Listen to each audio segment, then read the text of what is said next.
All right, hello everyone, and peace of Christ to all of you. Please invite your friends, and if you are a Muhammadan, invite your 4 wives and 70, 80 kids. Today, our topic is, as you see the title, answering the fools. You know, some people they make questions just to fool themselves, and that's just to make fun of themselves, and they think they are making fun of us. And today, we will give you an example. So, we will go to some comments, and we will see what the rabbits say, thinking that they are lions. Let us go to YouTube comments and read some rabbit comments. A Muslim Abdul said, ha ha ha ha, God have brothers. Matthew chapter 12 verse number 46, 47. And then he quote for you verse. First of all, never read a verse, by the way, quoted by Muslims, because they play with the translation. They add words, it's not there. Like in the other day, the guy, he says kiss, whatever, it's not there. So don't read what the Muslims say directly. I mean, even if you want to read it, maybe for the sake of argument, but don't trust the Muslims posting for you verses. And then he says, because Jesus have a brothers according to him, ha ha ha, God has a brother. You Christians are crazy. Christians are stupid. The answer for you, Abdul, is in the same verse, and this is why you are just a silly person. If we go to John, this is why he did not quote the verse after it. You see, he said to you to read. He wanted to read only 46, 47, but he don't want to read after. If we go here, we will find the following. Let us go first to the verse which he quote for us.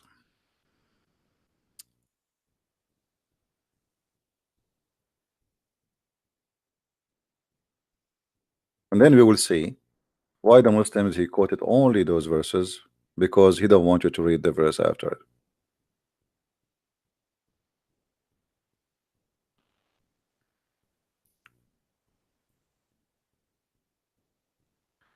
Then one said to him, behold, the mother and the brethren stand without desiring to speak with me with thee. But he answered and said to him, who is my mother? Who is my brethren? And then he stretched forth and his hands, and he says to his disciples, behold, my mother and my brothers. So Jesus confirmed, my friend, as you see, that those who they are waiting outside, they don't present really a brother for him, or even a mother, even though this is his real mother there. The word brother, by the way, does not mean necessarily a brother from from your family. You know, I can say we call each other brothers. So your mother and your brother, those are the ones usually they accompany you. Let us say you're the one you grow with. So those are the brothers, the people they used to see you with them, not necessarily a sibling. And Jesus he make it clear that my brothers and my mother is the one who follow me. Those are my disciples. In the same time, Jesus said in different place and answering you, Abdul, and he said, I am, you are from down below, but I am from above. Who is the one who's talking? Jesus. So Jesus really have no relatives, and he is not a brother or a sister to any. As you see, Jesus is from above, and even the Quran confirmed that. Jesus is the word of God was sent down to Mary. If you go to Quran chapter 9 verse number 19, even the Quran says that Jesus is the Holy Son. Holy Son of who? The Muslims cannot answer. They keep saying to us, the son of Mary. Have you ever a person who is a son of a Mary? I mean, he is a son of who? Who is the father of Jesus? The only way to explain to us how Jesus came to existence, according to you Muslims, is to say that God he sent down to Mary his word, as the Quran says. So Jesus is the word of God which sent down. And that's why Jesus here saying, I am from above while you are from beneath. You are from this earth, I am not from this earth. And he said to them, you are of this world, I am not of this world. So the Muslim Abdul, the same book you are reading for us, trying to prove to us that Jesus cannot be God because it says he have brothers. Jesus, he confirmed that he is from above, he is not like us. And yet the Muslim, they say to us, where Jesus said, I am God, worship me. Can Muhammad says, I am from above and you are from beneath? Can Muhammad say, you are from this world, I am not from this world? What does a statement mean? Except he is saying clearly that I am your God. So when a Muslim he tried to make fun, he just shot himself in the foot, because you just confirm that if you have brothers, according to you, Jesus cannot be God. That's mean Jesus is God in Islam. Why? Because the Quran never mentioned even Mary that she have any husband or she is married to any man. The Quran failed to mention anything about Mary except that she is a virgin who gave birth. And the Quran and the Hadith confirm that there's only one person who was protected from shaitan. This is your prophet said, when any human being is born, shaitan touching him in both sides of the body with his two fingers, except Jesus, the son of Mary. So shaitan, he touched every born human except one. Now, if you ask the Muslims why Jesus is protected, they give you a silly answer, because Mary, she says, protect my offspring. So if Mary, she have offspring beside Jesus, that means the Quran is wrong, and that means Muhammad is a liar, because here says only one person is the one protected from shaitan. So if what make Jesus God, that he is not having brothers or sisters, that means he is God in Islam.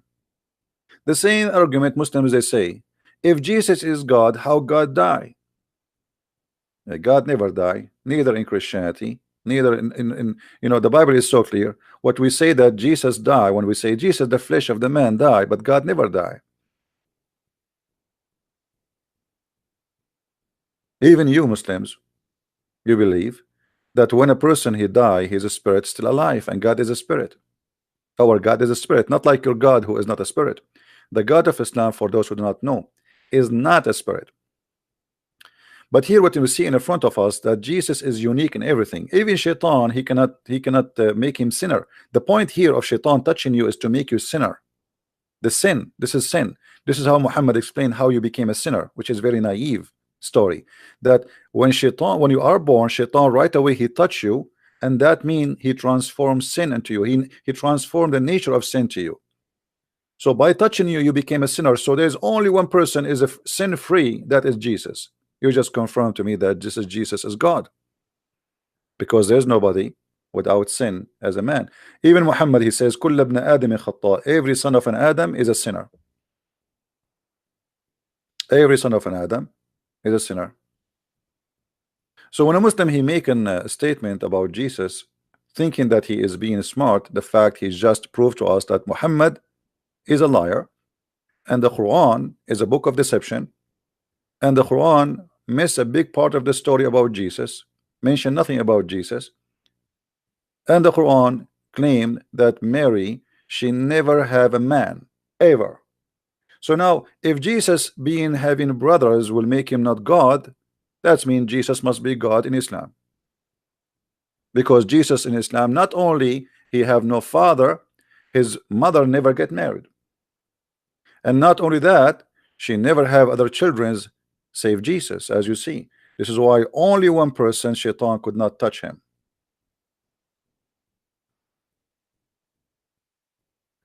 Additional to that, when a Muslim says to us, where Jesus says I am God, worship me, if we use his logic, we will find his logic its own will prove that Jesus is God. Why? Because if Jesus is a son of God, why his father don't save him? This is what they say to you. How in the world his father will let him crucified? That's what they say to you. I will use your logic to prove that Jesus then is God. Because if Jesus is a son of his father, which means the son of God, as you say, and if he is the son of God, that means his father will save him. Well, Jesus is saved in the Quran. This is how you see the hypocrisy of the foolish Abdul. They refuse that Jesus to be son of God. If he's son of God, his father will save him. To save him from what? From a crucifixion. Okay.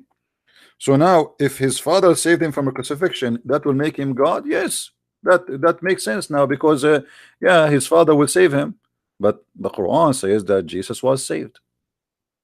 So based on your logic, Jesus is God. This is how silly Islam is. Islam is the most silly, stupid cult. They challenge you, but they don't practice their challenge on themselves.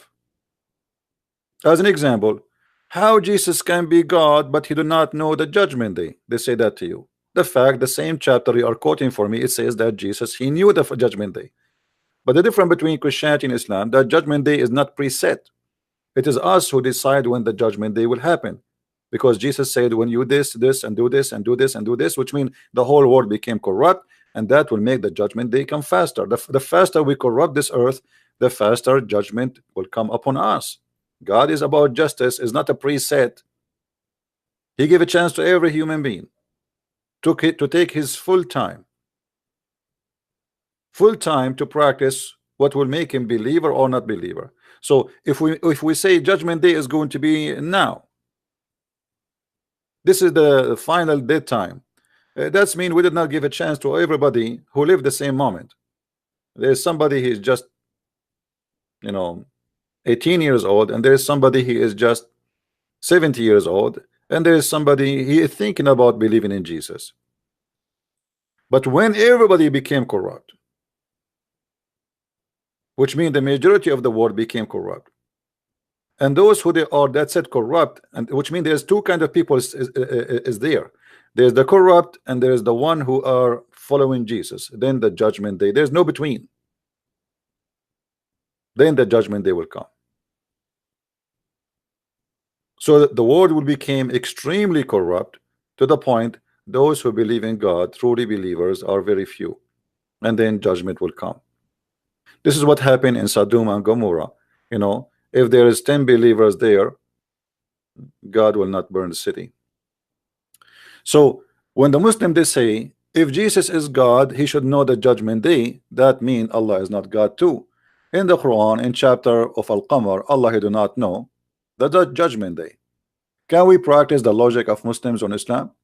Allah in the Quran, in the chapter of the moon god, he says that the judgment day is near and the moon is split.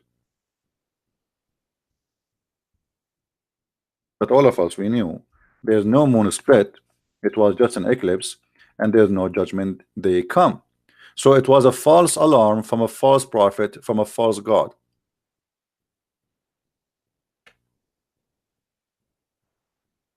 False alarm from false god, as usual. The same rules Muslims, they give it to you to examine Jesus, ask them to use it upon themselves, and you will see how they feel immediately. Like what else the Muslim, they say to you about Jesus to make him not God? Anyone can remind me? Anyone remind me?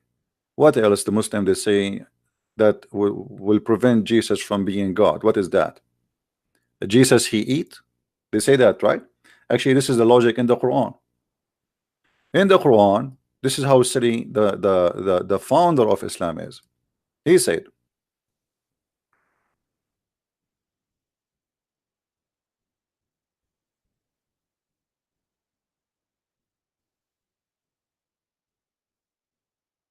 that Mary and Jesus, they used to eat food.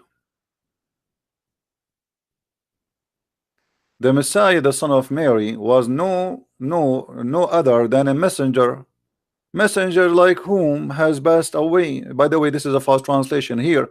The translator, he put it between two brackets to cover the shame and the stupidity of the author of the Quran, because it says قَدْ خَلَتْ مِنْ قَبْلُهُ الرُّسُلُ, which mean all messengers before him, they die. The same Muhammad he used, and he said about him that all messengers before him, they die, which means Jesus did die, is not in heaven as he claimed. قَدْ خَلَتْ مِنْ قَبْلُهُ الرُّسُلُ, all messengers before him pass away, not a few. What do you mean? There was no, look how silly the stupid translation is. the like of whom had passed away before him. Doesn't say that. It says all messengers before him they pass away. And his mother was stintly women, and they both used to eat earthly food. I mean, come on, how you can believe they are God? They eat food. Here you notice that the Quran is speaking about wrong Trinity and speaking the foolishness of Muhammad, because we Christians don't believe that Mary is God. Secondly, the first miracle Mary she asked Jesus in the Bible is not a secret, that he made the water wine, right? So we know that Jesus he eat and Mary eat. So what is that? I mean, so if Jesus he eat, that will not make him God. Let us make it simple now. So the God of Islam he cannot eat.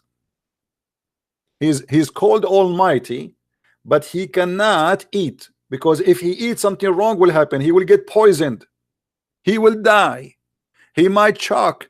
He might not be able to breathe, or he might have diarrhea. I mean, how serious argument is? What does that mean? Are you saying to me that Allah he will die if he eat? If you say to me that he needs food, here we go. Jesus he fasted for 40 days. I want to see any human being fasting for 40 days. 40 days without food, without anything. He have a flesh of a human being, yes, but still he was able to fast for 40 days. Your prophet Muhammad, when he fasts for 8 hours, but during the 8 hours he suck all the juice he wanted from his wife mouse. Is that right? Look how fast, how good he's in fasting.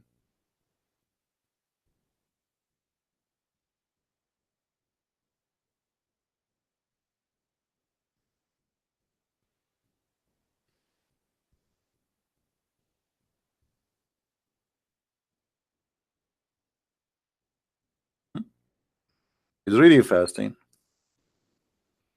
And his wife, she is proud that he have the best testicles in town. But his wife supported she's a virgin. How she knew?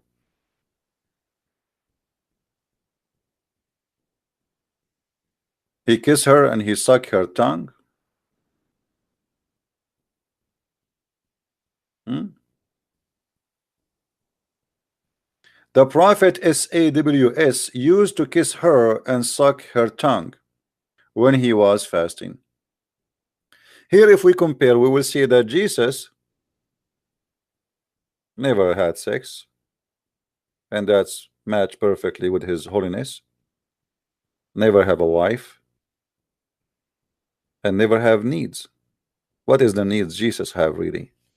If you say to me that Jesus he ate and that is his need, that will be kind of strange from you to say so, because Jesus he came to us in the flesh of a man, which mean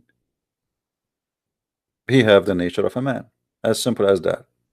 And the nature of the man mean that if you don't drink, you get thirsty. If you don't eat, you get hungry. As simple as that.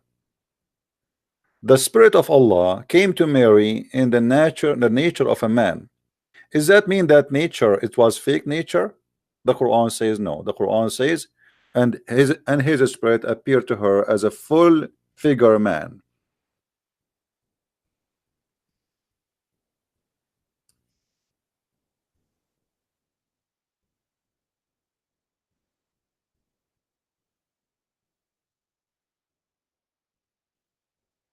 As you see here, chapter 19, verse number 17.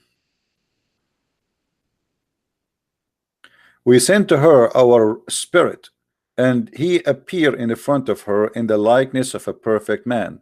So here Jibril came to Muhammad too. According to Muslim, they say this is Jibril. This is what they say. This is the Muslim saying, not me.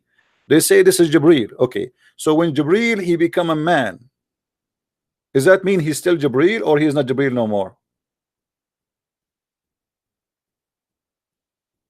Guys, are you following with me?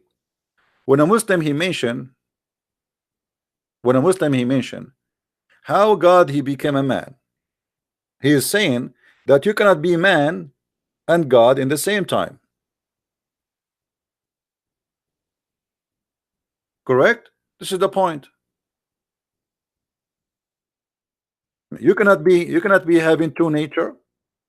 This is the whole point. So here we go. You Muslim, you say this is Jibreel. Okay, is he an angel now or he is a man? Which means he is not an angel no more. He lost his power as an angel and he is not considered as an angel. So why Muslims are hypocrite? Do you see the hypocrisy? I don't know if you understand what I'm trying to say to you. If the logic is that Jesus became a man, that means he cannot become God, or he cannot be considered be God because he's a man. Well, how Jibreel, the spirit of Allah according to Islam, and by the way, there's nowhere in the Quran it says that he is this is spirit of Allah is Jibreel, because in different place Muhammad even he called him, even in the Quran, called the spirit of Allah Jesus. Muhammad obviously he is confused like Jehovah's Witnesses. Sometime he thinks Jesus is Jibreel maybe. So if being an angel cannot match being a man, same as Jesus cannot be man and God in the same time, that means Muslims are hypocrite and they are lying to us and lying to themselves, because here we go, Jibreel, he is a man and yet he is an angel.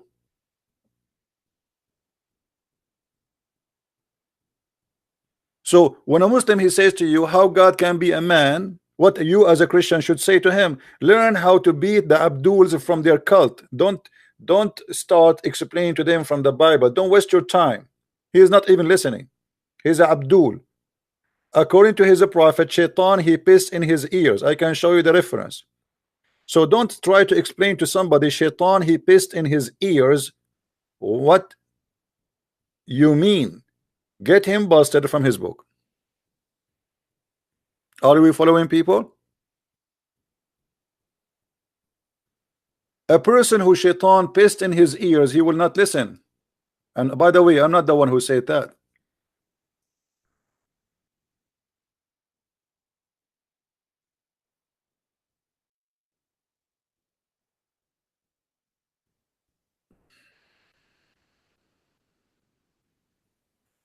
And by the way, I agree with the prophet. Look like Muhammadan, Shaitan, he pissed in their ears.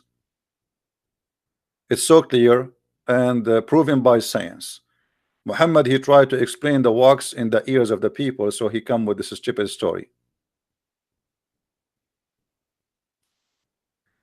And this is why Muhammad actually, because he is genius, he told them that Allah, he hate those who do yawn, because if you do yawn, Shaitan, he jump inside your mouth and he laugh at you. Muhammad, he have a PhD in the holes, nose. You know, Shaitan, he sleep in your nose, piss in your ears, and jump inside your mouth. And for sure, the Muslims believe in this garbage. Allah, he love those who sneeze. I mean, have you ever heard of a God, he love those who sneeze? Why? So can we say and can we assume that Allah is happy in January and he is sad in July? Because in July, nobody sneeze almost.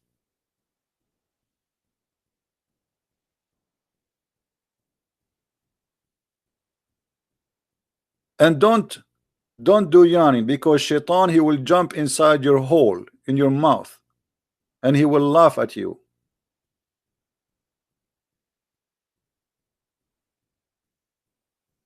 Now going back here, and I challenge any Abdul to post an answer for this. How you say you cannot be with two nature in the same time, yet you accept that the spirit of Allah and you claim this is Jibreel is a man and yet it's an angel. Hypocrite, you have no dignity. You have always double standard and nothing new. This is what Islamic cult is about. Everything is double standard. Now,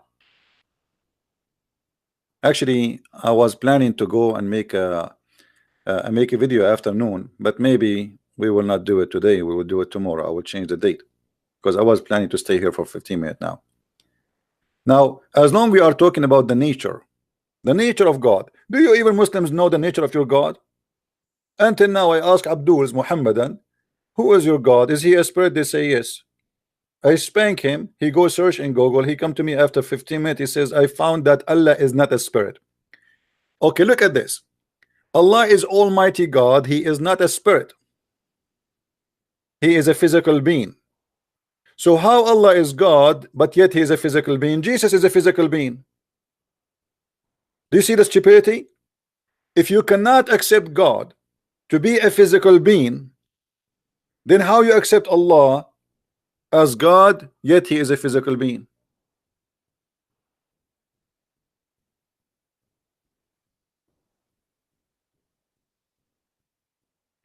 Amazing stupidity. You go on YouTube, search Allah have hand, have fingers, have chin, have mouth, have lips, have ears. Physically. Or what the Muslim says to you, we cannot compare, brother. We cannot compare between them, brother. We cannot compare. What do you mean you cannot compare? Compare? I can't compare, because simply the second you say that Allah he have a hand, he just compare that. By giving that part, that name, he just compare. It is not me who compare, you idiot. If you say that Allah have a hand, by saying that you compare. You are using our terms and conditions for parts. When we say a hand, it means something have fingers and we can grab with it. The dog does not have hands.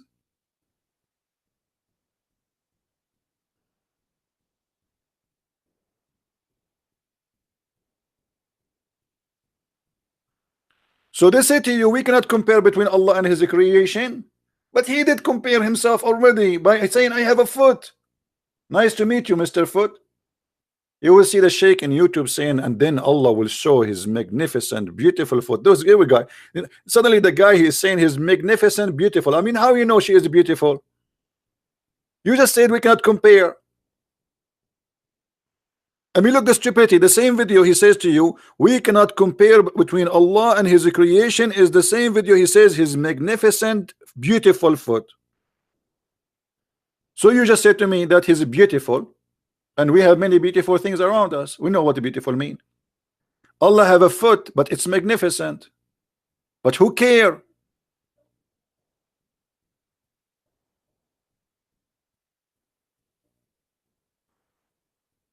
Muslims do not know even what they are talking about.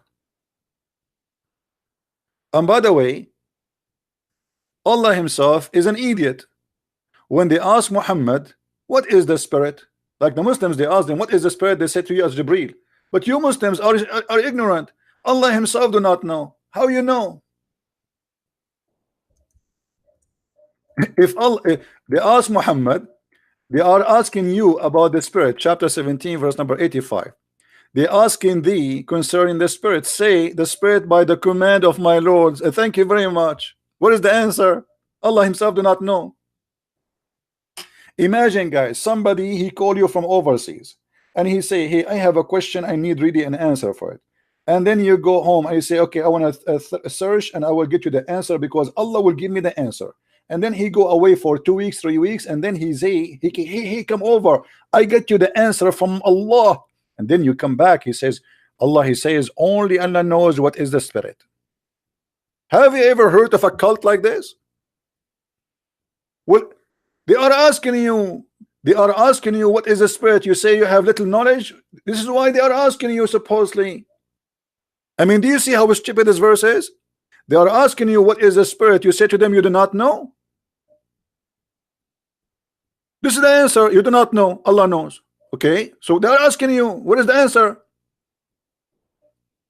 So Allah, he took a vacation, he went to Disneyland, he relaxed, he put some lotion in over his 5 fingers and his magnificent foot, and then he come to us with an answer saying, only I know, only me, I know what the answer. But what is the answer? You notice always Muslims, they don't focus in the quality, they focus in silly stuff. As an example, how Jesus can be God but he have a physical body, but their God is a physical body.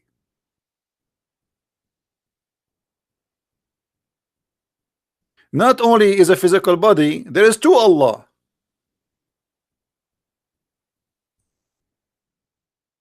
How many Allah there is? There is 2. And we can prove it with reference.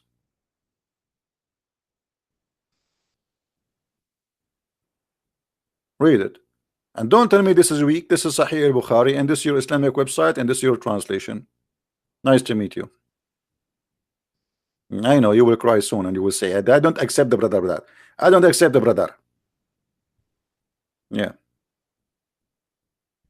It's not up to you to accept or not to accept. We are here to get you busted.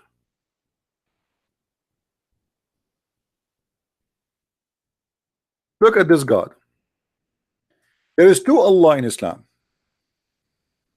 Allah will come to them in a shape other than they knew and will say, I am your Lord.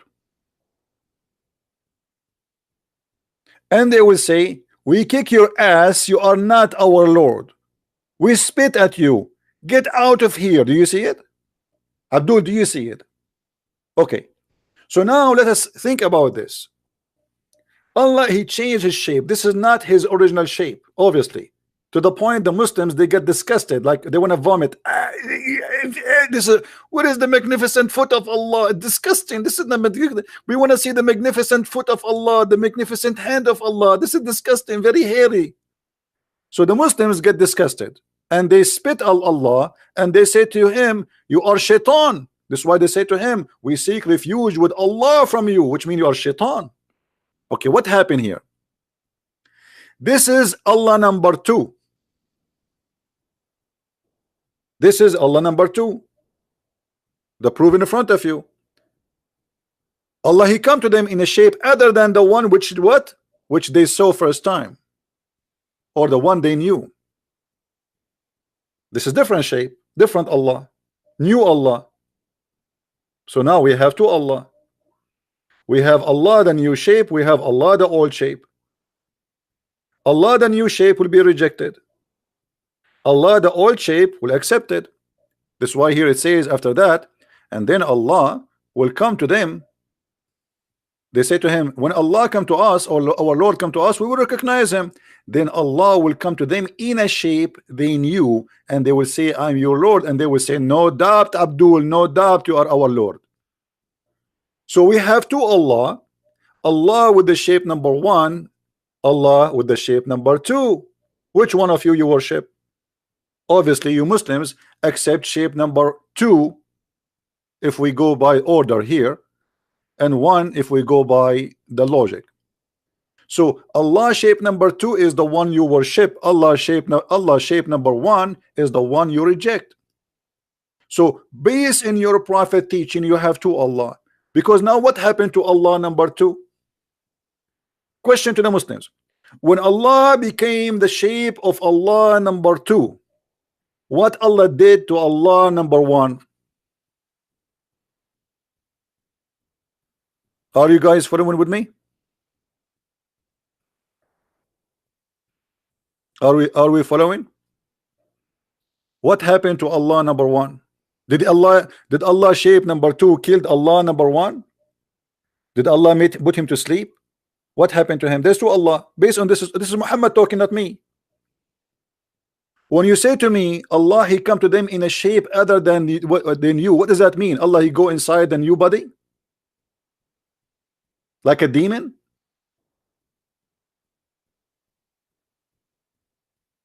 So look what happened here. If you rejected Jesus because Jesus come to you in a shape other than the one you know for God, I am not surprised because you do that to Allah too.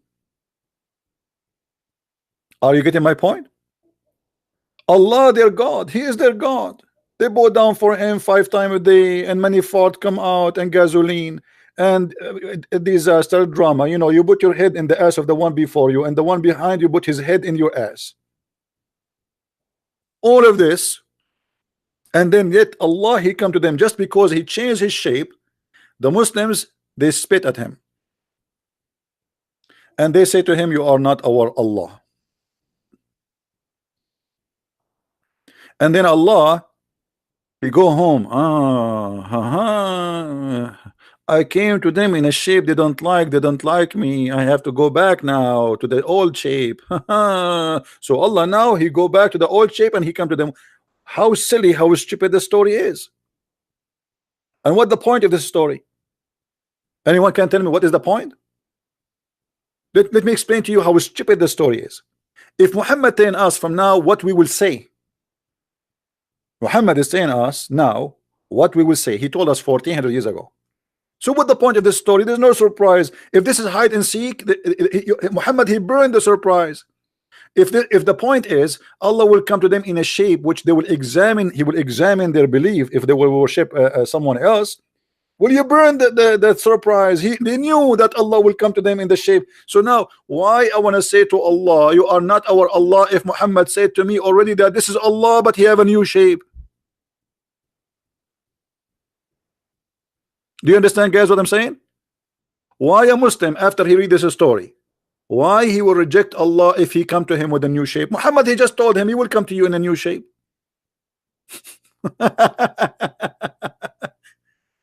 I mean, this is stupid. It is insulting to their God. Muslims, they are saying to Allah, you are shaitan, but this is Allah. Is that a sin, brother? Brother, is that a sin to say to Allah, you are not Allah, and we seek refuge from you by Allah, which means you are shaitan? Is that sin? This is stupid. You just insulted your God, made fun of him, and kicked his ass.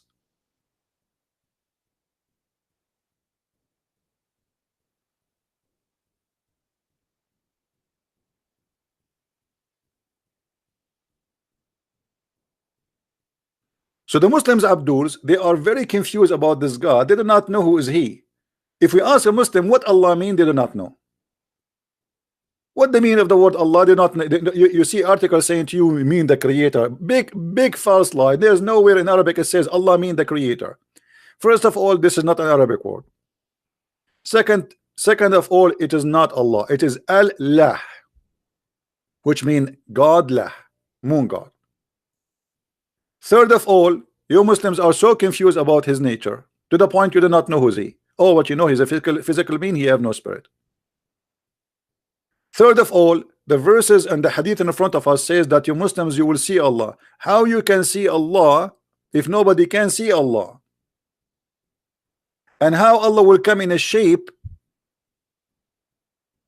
other than the one you know, as Muhammad saying, that's mean you know Allah's shape. Who is the Muslim can draw a picture for us for Allah? As long you know it, guys. Does it say that? Read with me. Muhammad said Allah will come to them in a shape other than they know.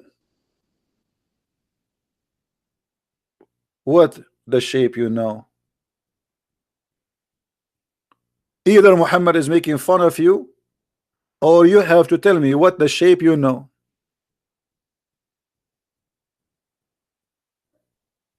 Stupidity. In different hadith, Muhammad, he make bigger poo-poo. As usual, nothing new.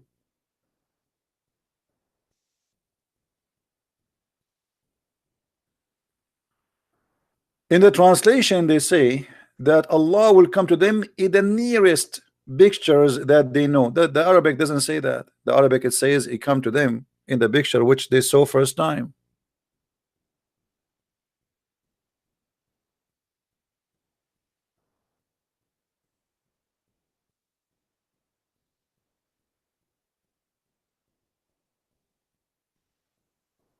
Hmm?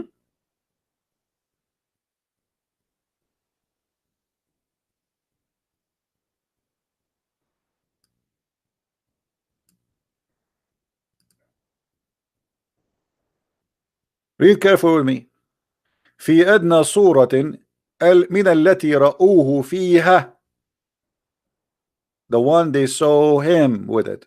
Lying in the translation. Liars.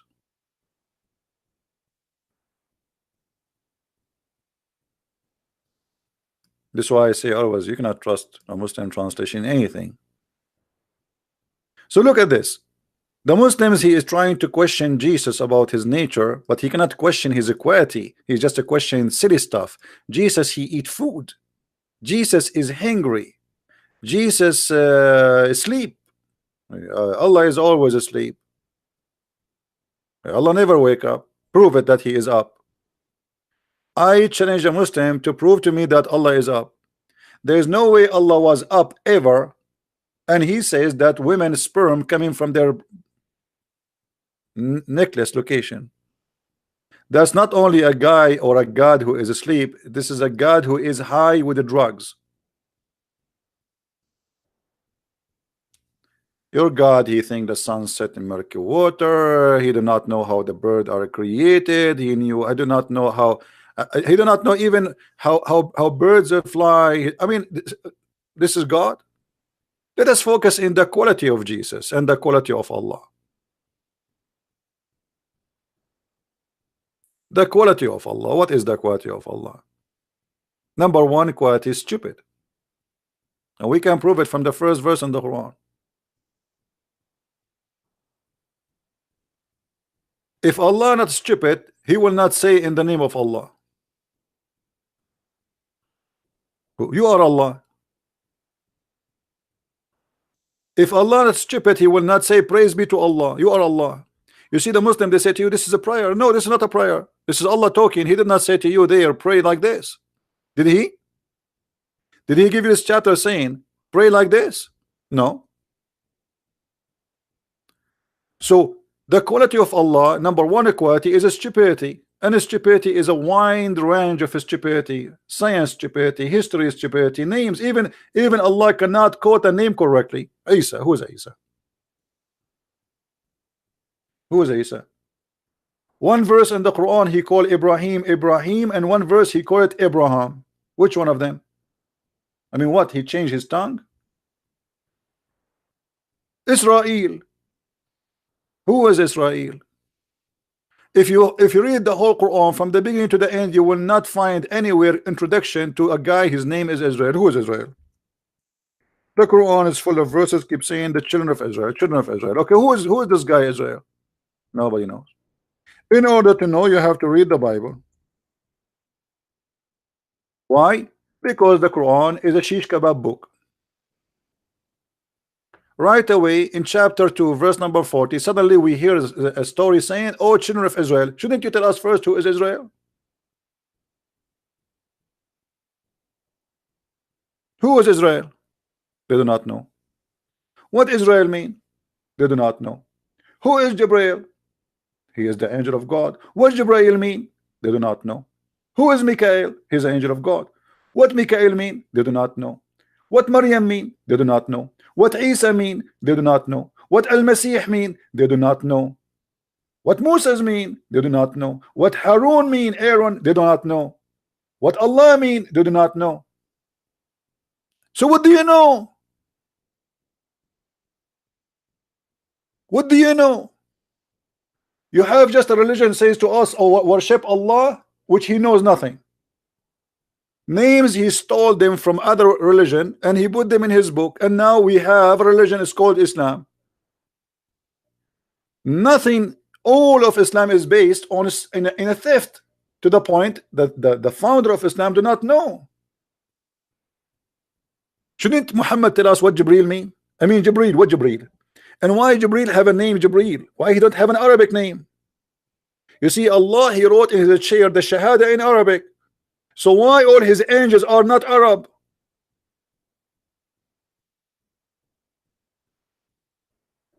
Guys, do you understand what I'm saying? Do you remember the story of Adam? When Adam he sneezed, Allah he says to him, bless you. And then Adam he says, Alhamdulillah. Adam he speak Arabic.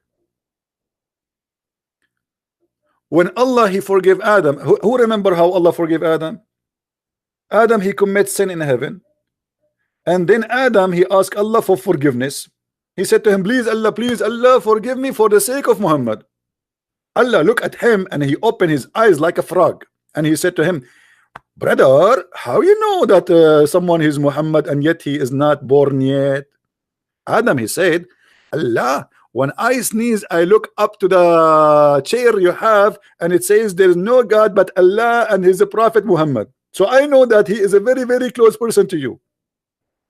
Adam is born, he speak Arabic and he read Arabic.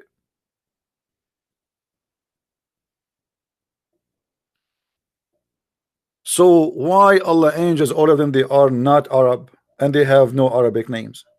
Jibreel, Mikael, Israfil. The names, by the way, all of them prove Allah to be a thief. 99 names of Allah, none of them is ill for God. So where is ill coming from? Huh? Israel. You see ill at the end? The thief Muhammad do not know that those are not one word. This is two words. This is actually a sentence. It's not even a name.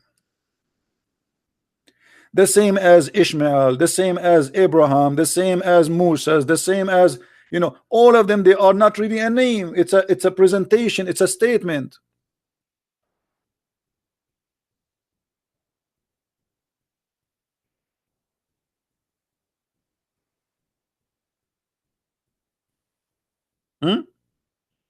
What Israel mean? Is your God Allah, his name is El, Muslims?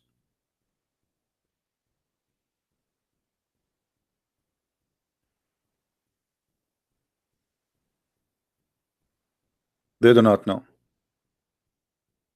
What Mikael mean? They do not know. What Azrael mean? Azrael, the angel whose specialty is death.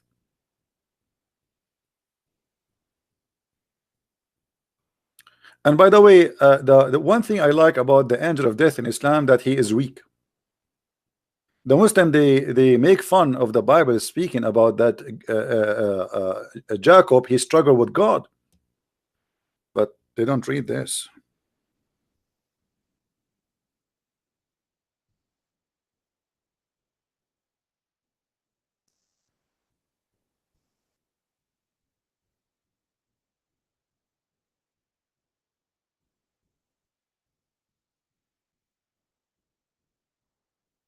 Let us see the hadith.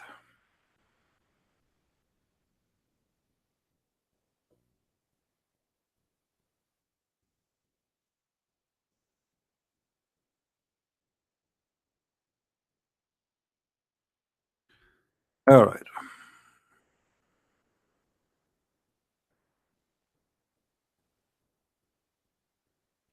Read this hadith with me.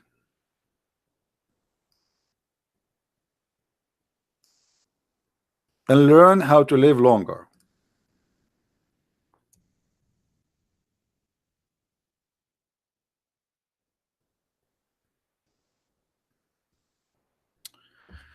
Sahih Muslim.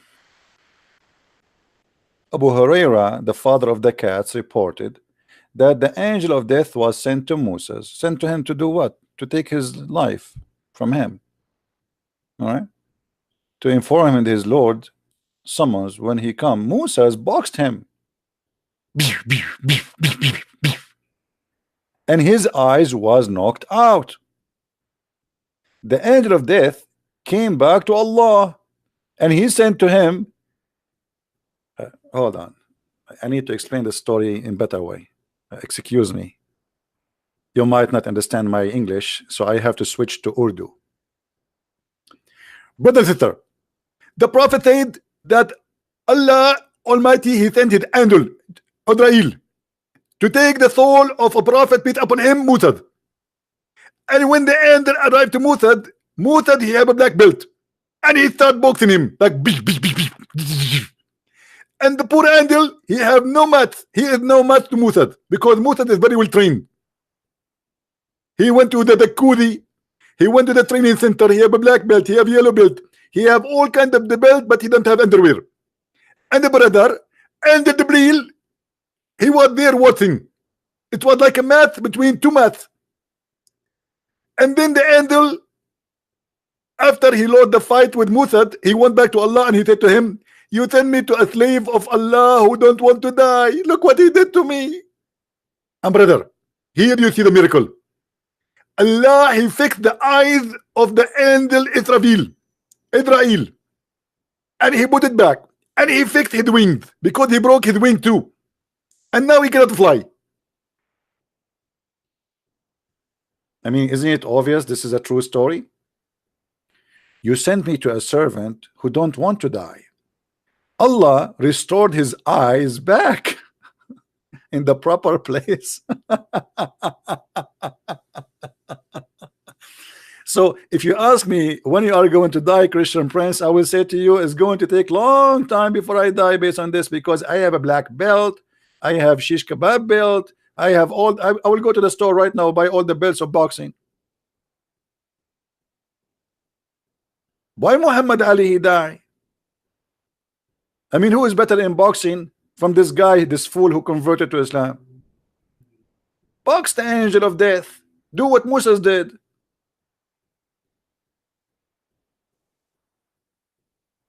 So when a Muslim try to question you, he is just making fun of himself. Let me show you another quotation in YouTube from this Abdul. Then he said, after he said Jesus have a brothers, he said,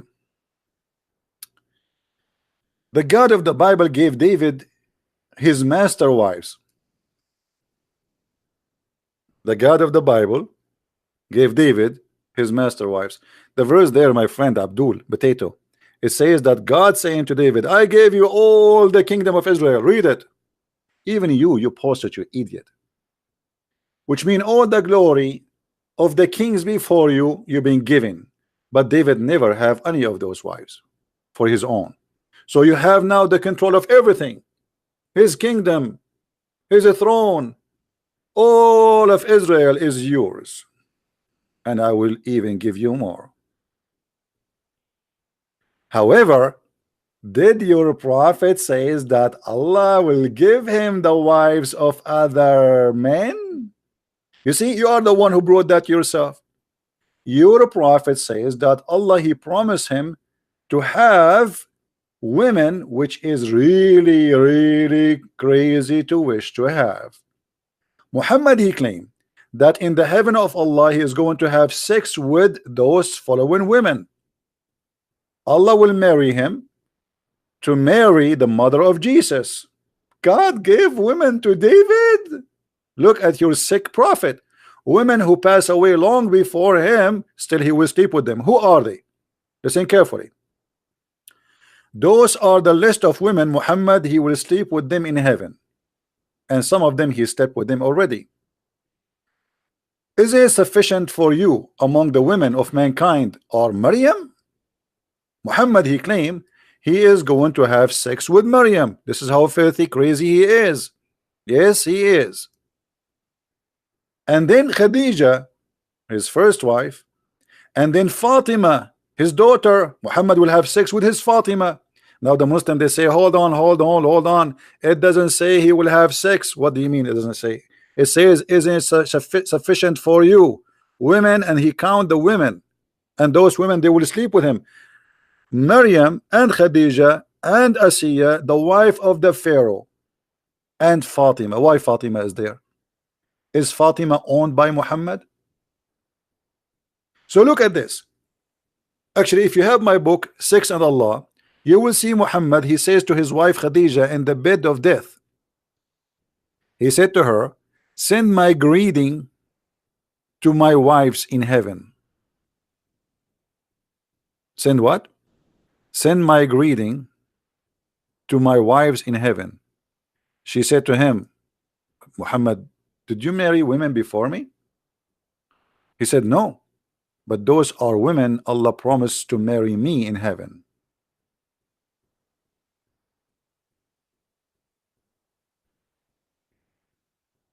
And here we ask the Muslims, if Muhammad is a decent man, and you Muslims, you claim that you love Jesus, is a decent man is the one who says, I am going to sleep with your mother? Why Allah want to give Mary to Muhammad? Is she a chicken for him? Is she a sex toy? Is she, God forgive me for saying what I'm saying, I'm just exposing your stupid false prophet. What kind of a sick sex maniac? He even wished women who die long before him to be in his bed. Why Muhammad want to have Fatima? Why Muhammad want to have the wife of the Pharaoh? Even the wife of the Pharaoh? Why? Not only Muhammad, he made verses saying that Allah, he gave me my own son wife, his own son wife. The filth and the madness of Muhammad. Muhammad is like Hitler. He thinks he's so great, and he fabricated stories that God will marry me. Who is the most great woman in history? Huh? Mary? Allah will marry me, Mary. Mary, she will be in my bed. Fatima, she will be in my bed. Asiya will be in my bed. The wife of Pharaoh will be in my bed. That is a sign of sickness and illness. Isn't it enough for Muhammad, the women who have already? And look, the Prophet said, sufficient for you, women. Sufficient for you. Who are you?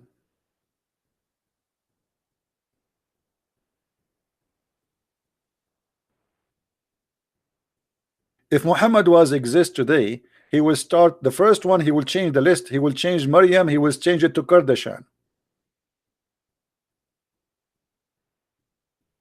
because Muhammad is just after famous names.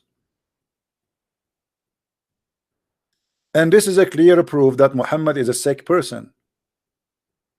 Why Muhammad is so obsessed with sex with women who he never met, women who, like the wife of the Pharaoh. Even the Pharaoh is not safe. Hey Pharaoh, Muhammad is going to F your wife.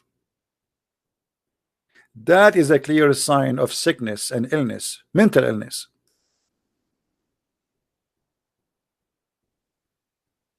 Right?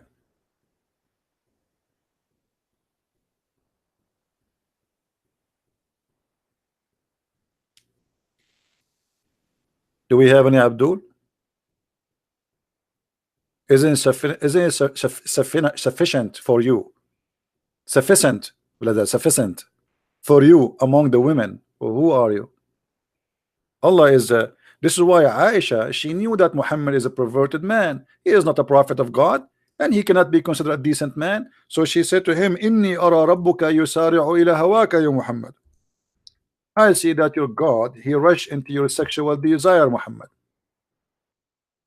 Aisha is not a fool. Your God, he rushed into your penis desire. The whole point of Islam is Muhammad, penis and pocket. It's not about God. That's why Muhammad, when he says attack the Roman and get the blondie girls, he did not say attack the Roman to spread Islam. He said attack the Roman so you can get the blondie girls. This is the agenda, and this is the target. Al-khumsu lillahi wa rasuluhu. The fifth of every booty is for Muhammad.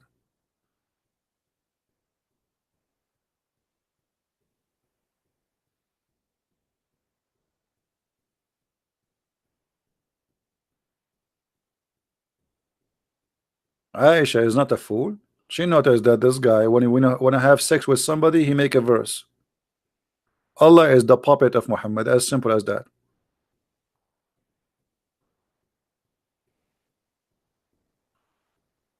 What else?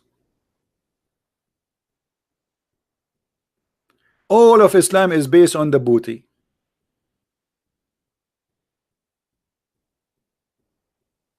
Women, Safiya, who is the one who raped Safiya? Abdul, Safiya. How Muhammad he got Safiya? He raped her, he killed her father, her brother, he killed her family, her husband. She was a new bride. In the same day, he raped her.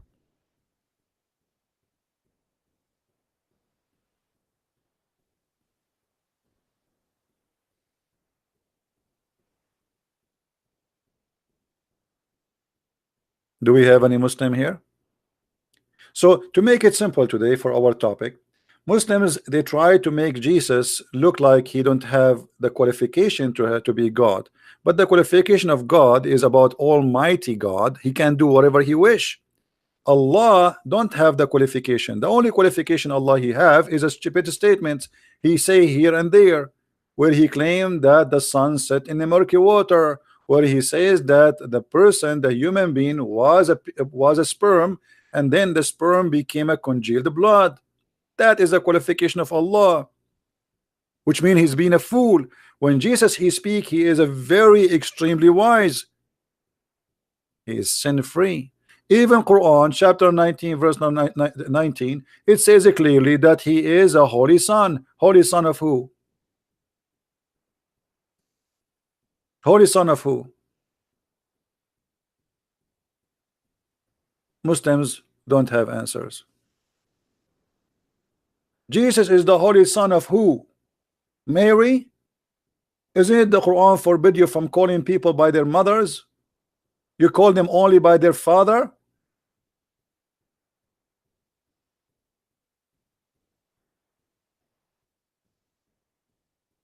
So Jesus, son of who? He is the holy son.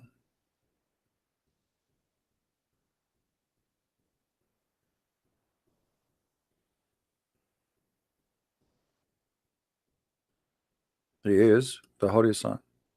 He is holy. He is sin free. The qualification of Jesus, he is holy. He is the word of God. Go and watch the video we made where it says that Muhammad, he says, he called Jesus Ya Ruhullah, oh the spirit of Allah. Only Jesus have such a title. He is the spirit of Allah. If the Muslim they say to us that Adam is the same as Jesus, and we made a video about it, you can go and watch it a few days ago, that will be stupid, because Jesus is not the same as Adam in any way. Even in the Quran, Adam was created from mud, Jesus is not. Adam is not the word of God, Jesus is the word of God. Adam was not created by B, and he was, neither Jesus created by B, and he was in Quran. Stupid book, foolish God.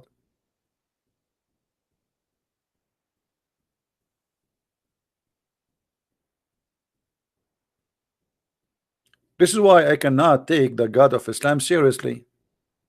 Very silly religion, very silly cult.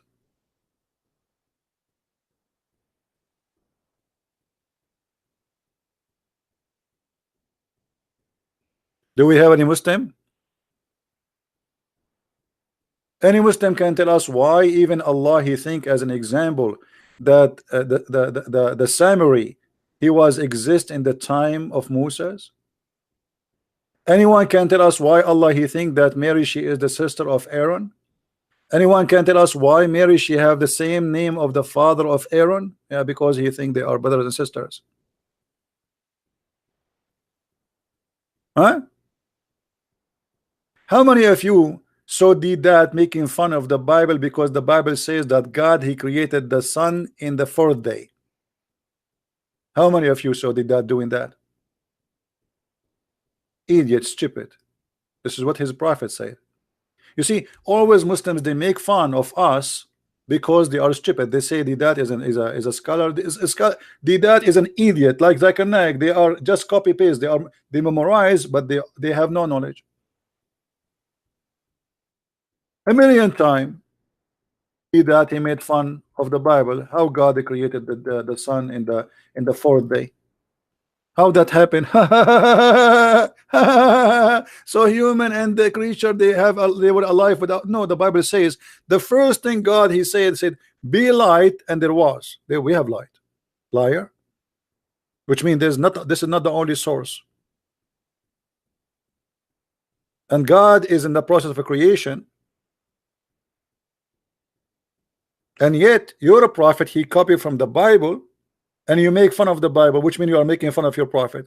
So now every video that he made fun of the Bible says that God created the sun in the fourth day as he claimed.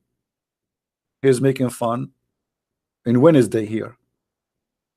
Allah the exalted, the glorious, the glorious he made. This Muhammad talking.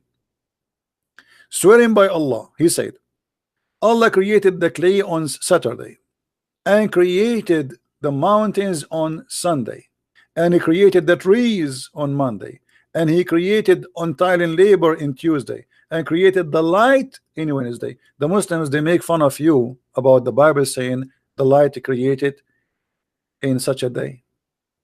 It's in there. Do you see it? It's there. They make fun of themselves. That's why I know always Muslims, you see, the Muslims are copy paste people. A Muslim he make a question, the other Muslim he copy it. But always a Muslim he present for me like a camel who make fun of what is in your back, but he cannot see what is in his back. Oh, your back is funny. You know, the same as Jesus said, before you make fun of your brother, or speak about a little tiny piece of wood in his eye, what about you see the big tree in your eye? And by the way, this hadith here exposing Muhammad too. Anyone knows why? Anyone knows why? How this hadith exposing Muhammad to be a false prophet again? And this is Sahih, by the way. They cannot say it's weak. This is Sahih Muslim. Why this hadith exposing Muhammad?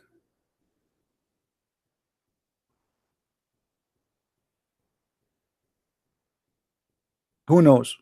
Who noticed here something wrong in this story here, showing us the foolishness of Muhammad? No, forget about the creation. I mean, but look how many days. How many days of creation? The Quran says Allah created the earth and the heaven in 6 days. Hey, let us count together. Saturday, Sunday, Monday, Tuesday, Wednesday, Thursday, and Friday. What is the total?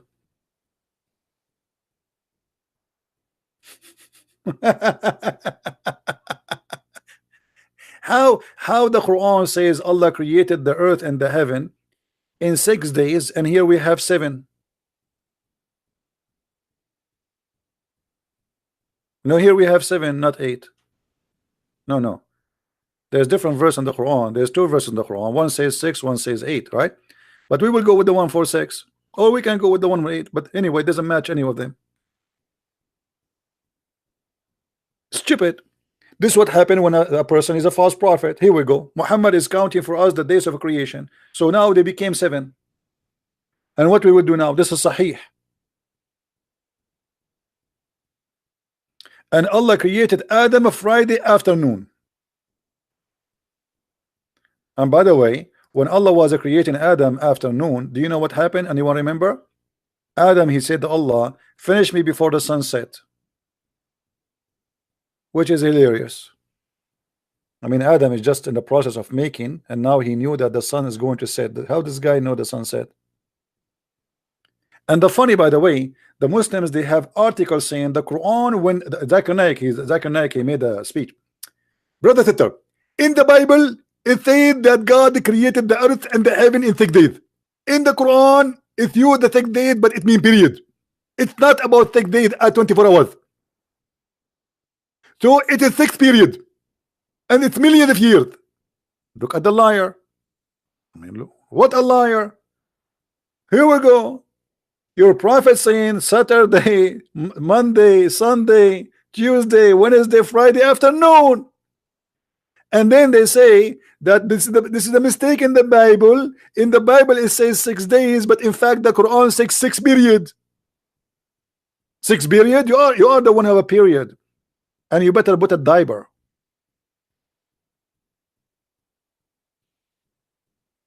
And even here it says, i.e. afternoon and night. Afternoon. And they say this is 6 days in Islam, brother, is equal to millions of years, brother. You see this? You see how they compromise their cult? For they are cult followers. They change the meaning of their cult just to make it match with the claim of science. They have no dignity. You see, a believer, he will not change what he believes just because you want to match it with the theory of somebody of millions of years. We Christians, we don't believe in the millions of years. You like it, you don't like it, I don't care. A scientist will say the earth is a 3 billion year, whatever he says, I laugh. For me, I believe this is stupid. For him, he believes I am stupid. I don't care. Until now, they could not find any civil life except for a few thousand years from now. And it's going to be funny to say to me that the earth is millions and millions of years, and yet you have no history of that. Especially for a human being. So they lie about everything in order to deceive you. They make fun of things it is written in their book because they do not know Obviously, Zakir Naik do not know what's written in his book. They do not know, either he's lying or he is just ignorant. Choose one.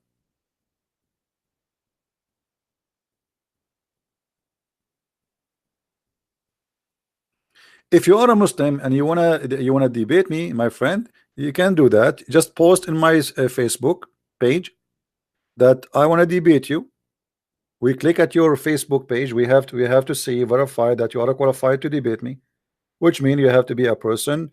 Either you are a person who is very well known between the Muslims, that you are doing da'wah to bring people to Islam, or you are a sheikh with long beard. Short beard is okay. We accept all sizes. I know that in Islam size does matter, but we accept. But we don't want to waste our time with speaking to kids, because to be honest with you, debating a kid is like being foolish. Kids, I mean, what, they do not even know what they are worshiping. So we will debate about what, right? So any Muslim, he wanna debate me, feel free. You can go and post in my page in Minds. Post your page in Skype. Sorry, in Minds. Tell me this is my page. Or you can go to my page in Facebook and tell me, here we go, I want to challenge you. Post there. I click at your Facebook, that will be easier. We verify who you are, that you are a person who is worthy of debate, and I will be happy, and I will ask you for, you know, when you post in the our reply to you says give me your Skype. Actually, you can, don't waste your time, just give your Skype. If you are worthy of debate, I will be happy to debate you. All right.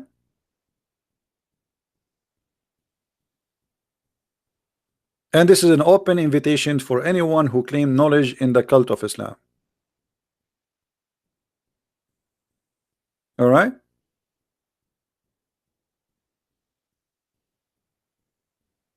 No, because you know my Skype became a crazy. I mean, I open Skype is like I get every day, and there's many people, they are silly. I mean, hi, hello, how are you? You know, I mean, it's endless. So we will not do that no more. Anyone want to debate us, you are welcome. You have to be qualified, a sheikh, an imam in a mosque, a person who is doing, let us say, da'wah. He have a lot of people. He make videos, etc. He claim to have knowledge. You know, that will be fine for us. Soldier of justice debate you about what? Soldier of justice, what do you know about what is your knowledge? Give us your Facebook, soldier of justice. Text me in Facebook. Let me check you out to see your size. And as I said, everybody is welcome. I say and I repeat, Islam is the most silly, stupid cult ever you can meet in your way. Muhammad, he got himself busted all over. He claimed knowledge, but in fact he is a fool. Muhammad is a doctor. Muhammad, he knows astronomy. Muhammad, he knew biology. Muhammad, he knew geography. Muhammad, he knew history. But all of those prove Muhammad to be a false prophet, him and his God, both together. Have you ever heard of a prophet saying whoever comes first, the baby will resemble the father or the mother?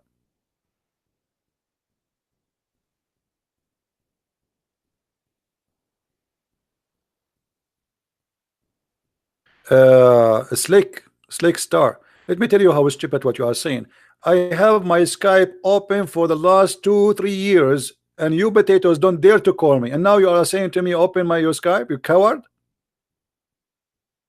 3 years I have tons of videos answering Muslims, and you will not waste a time, you idiot. You are in the internet just the same as you are posting here. Post it in Facebook.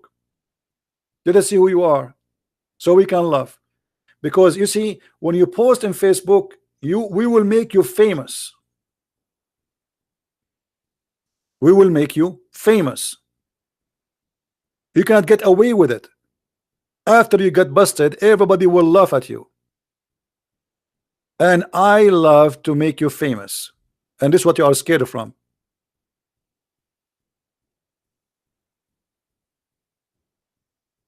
We will put your Facebook page. Everybody will know who did that to you and who are you.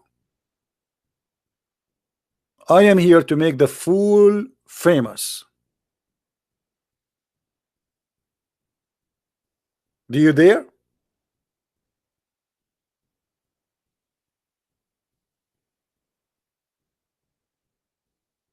Any Abdul?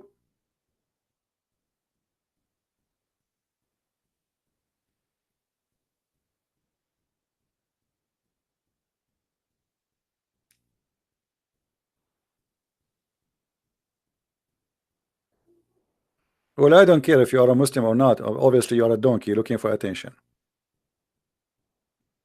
Get out of here. He's not even a Muslim. If you want to hear me talking to Muslim kids, I have 1,000 of videos Muslims calling me. Go to mommy. Don't forget to get some milk.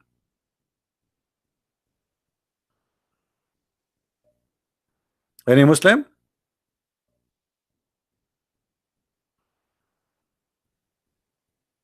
Any Muslim have the courage? Who is a Muslim have the courage? We want to make you famous. Anyway, we will leave that challenge open to any Muslim. You know, we challenge all those kids who claim to have knowledge, like Mimi Hijab and his nurse Ali Dawa and Samshi, and you know, and none of the coward dare even to say hi. And my videos all over. All of them, they want to debate David Wood. Yeah, and they want to debate about the Trinity. All of them, because they are cowards. Zakir Naik, you don't dare. Nu'man Khan, you don't dare. Potatoes. I cannot give you a better title.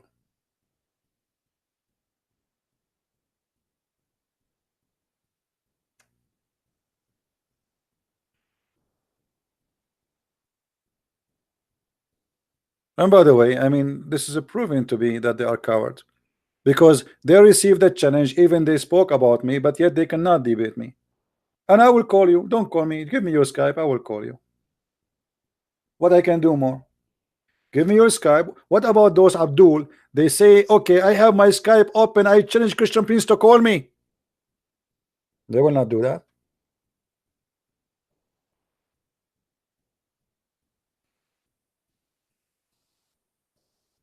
Right? Anyway, we will not keep you long here. Please don't forget to download the video. And if you have orgasm in the coming future, soon future, don't forget, if your wife is better look than you better, my friend, to let her come before you, because the prophet Dr. Muhammad, he is the best to know what will happen next. You better not to have orgasm first, otherwise your son will look like you, and that means if you are ugly, your son will look ugly. If you want to have a beautiful daughter, she look like your wife, if she is beautiful, then let your wife have orgasm first, and Dr. Muhammad, who is specialized in orgasm, give us an advice. I mean, this is alone is a proof to me that Muhammad is a prophet of God. Do I need to read more books? And by the way, is that Sahih or this is weak? Sahih. So what we will do now? It is Sahih.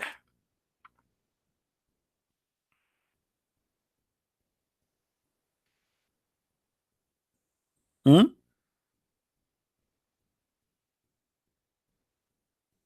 It is Sahih.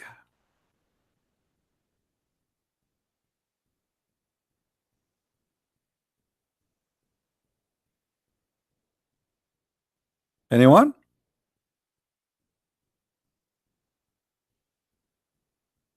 You know, the funny, the Muslims, they say to me, you are a liar, but nobody is calling Muhammad a liar. I mean, look at you.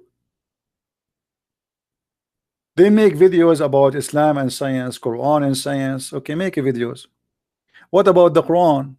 The Quran says that you are a sperm and then you will become a dead blood.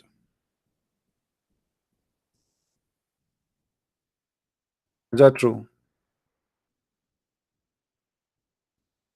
Brother, is that true?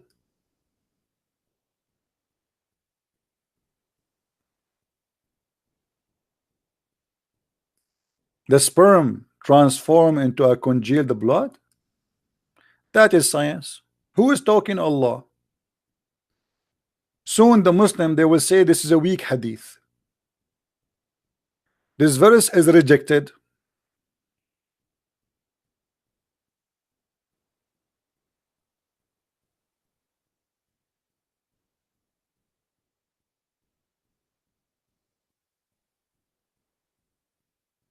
Any Muslim?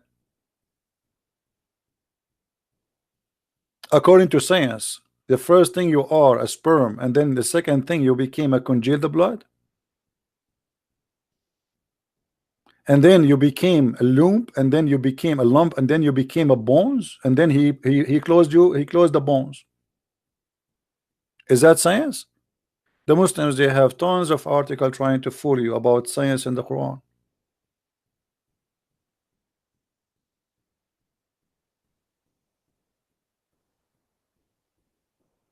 Anyone?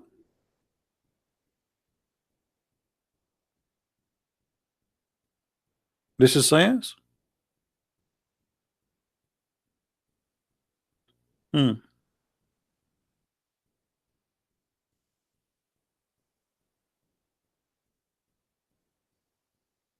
But anyway, Muhammad, you see, obviously, he have a very high education. To the point, Muhammad, he think that the sperm not only come from the man and the women,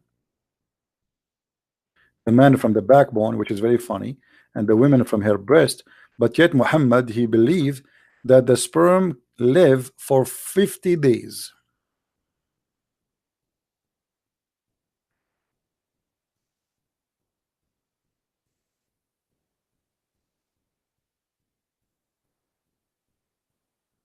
Which one is lying? The doctors or Muhammad?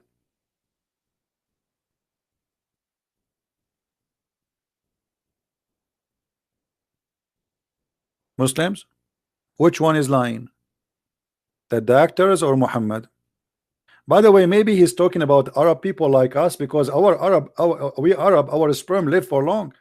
I remember I have a friend, a brother, he left his sperm like like he went to vacation, brother, and he saw a beautiful tree. Beautiful tree. We Arab, we have orgasm for seeing anything, even sometimes it's a goat. So he saw a beautiful tree and he have orgasm, and he left his tree, his sperm in the tree. He came after like 50 years, and then he found his sperm growing trees. Yeah, he make the tree a pregnant. You know,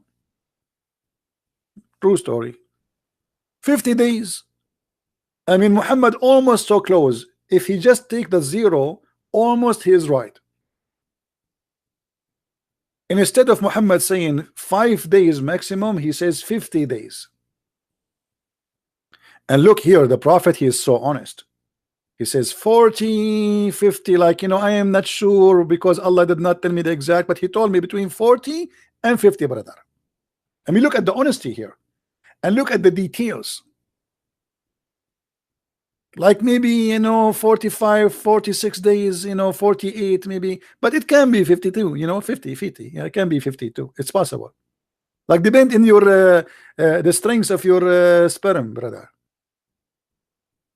And obviously Muhammad is not lying.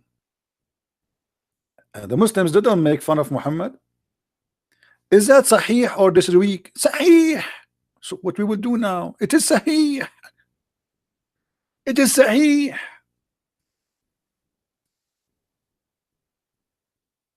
And the funny, according to Muhammad, the last stage in the creation of the baby is male or female. The last thing at the end, like Allah now, the angel, he asked Allah, make a nose here or make a hole. The last thing, make a vagina or make a penis. But according to science, this is the first. This is decided even when it is a sperm. This is not the last stage. According to Muhammad, this is the last thing.